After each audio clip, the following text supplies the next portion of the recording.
Assalamualaikum teman-teman. Saya Ranela Faraiba, mahasiswa Ilmu Kelautan semester kedua, NIM 19034331 dengan mata kuliah A Vertebrata Laut akan menjelaskan secara rinci tentang udang windu atau Paneus monodon. Nah, saya di sini akan menjelaskan secara rinci tentang udang windu atau Penaeus monodon. Dari penamaannya, Giant Tiger atau Penaeus monodon di Indonesia disebut dengan udang windu. Udang windu saat ini tidak berkembang lagi karena terserang berbagai macam penyakit udang. Di antaranya yang ganas adalah white spot atau virus bintik putih. Petambak udang di Indonesia saat ini banyak memelihara udang putih atau Lithopenaeus panamei. Nama lain meliputi yaitu udang harimau raksasa, semacam udang harimau hitam, semacam udang pemimpin atau sukpo, dan semacam udang rumput. Adalah suatu binatang laut, binatang yang berkulit keras yang secara luas dibesarkan untuk makanan. Selanjutnya kita masuk ke klasifikasi. Filum Arthropoda, subfilum Mandibulata, kelas Crustacea, subkelas Malacostra, ordo Decapoda, subordo Matantia, famili Penachidae, genus Penaeus, dan spesies Penaeus monodon. Selanjutnya ada habitat. Udang windu bersifat bentik dan menyukai dasar perairan yang lembut. Biasanya terdiri dari campuran lumpur dan pasir. Udang windu lebih suka bersembunyi di rumpun dan membenamkan diri dalam lumpur pada saat molting. Hal ini dilakukan udang untuk menghindari pemangsaan. Menurut Mujiman tahun 2003, udang dewasa bertelur di laut, kemudian larva yang menetas bergerak ke daerah muara. Semakin dewasa udang akan bergerak secara berkelompok menuju laut untuk melakukan perkawinan. Selanjutnya kita masuk ke reproduksinya. Salah satu masalah utama pada unit pembenihan udang windu Paneeus monodon adalah ketidakmampuan induk untuk matang gonad secara alami. Kematangan gonad induk udang hanya dapat dicapai dengan aplasi tangkai mata, yaitu menghilangkan produksi dari hormon penghambat gonad atau GIH.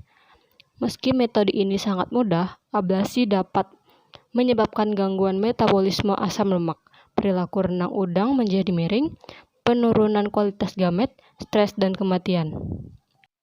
Ablasi mata juga menjadi isu terkait dengan animal welfare yang dapat menjadi kendala dalam perdagangan ekspor. Manipulasi reproduksi secara hormonal telah diketahui mampu mempercepat pematangan gonad. Selanjutnya saya akan menjelaskan tentang morfologi. Tubuh udang windu terdiri dari dua bagian, yaitu bagian depan dengan kepala dan dada menyatu yang disebut kepala cephalothorax, serta bagian belakang yang disebut badan abdomen. Kepala dan dada udang windu terbungkus oleh cangkang yang disebut dengan carapace.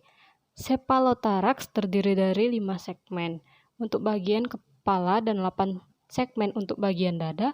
Pada ujungnya terdapat rostrum, yaitu cangkang keras dan bergigi. Sedangkan abdomen terdiri atas 6 segmen dan 1 telson. Bagian kepala udang windu memiliki 5 pasang appendage, terdiri dari 2 pasang antenula yang bersifat sebagai penciuman dan keseimbangan, 1 pasang mandibula untuk mengunyah, serta sepasang maxilla dan maxilla untuk membantu makan dan bernafas. Bagian dada udang windu memiliki 3 pasang maxilliped yang berfungsi membantu proses makan udang. Bagian badan udang windu memiliki 5 pasang kaki renang, pleopoda, dan 5 pasang kaki jalan, period, serta sepasang uropda untuk membantu gerakan melompat dan naik turun. Dari Tricahyo tahun 1995. Selanjutnya ada sifat dan kehidupan udang windu. Udang windu memiliki toleransi yang luas terhadap salinitas sampai pada kisaran 35 sampai 45 ppt. Pertumbuhan udang windu ditunjukkan pada adanya proses pergantian kulit atau molting. Kondisi udang saat ganti kulit sangat lemah sehingga akan dapat sangat mudah diserang oleh sesama udang lainnya. Hal ini disebabkan udang memiliki sifat kanibalisme Udang biasanya membenamkan diri ke dalam lumpur untuk menghindari ancaman tersebut. Windu aktif di malam hari atau nokturnal dalam mencari makan. Makanan dari udang ini sangat bervariasi, yaitu dari jenis krustasea rendah, moluska, ikan-ikan kecil, cacing, larva serangga, maupun sisa bahan organik. Nah, mungkin sampai di situ saja penjelasan dari saya. Semoga video ini dapat bermanfaat bagi kita semua. Jangan lupa berikan like dan subscribe-nya. Terima kasih.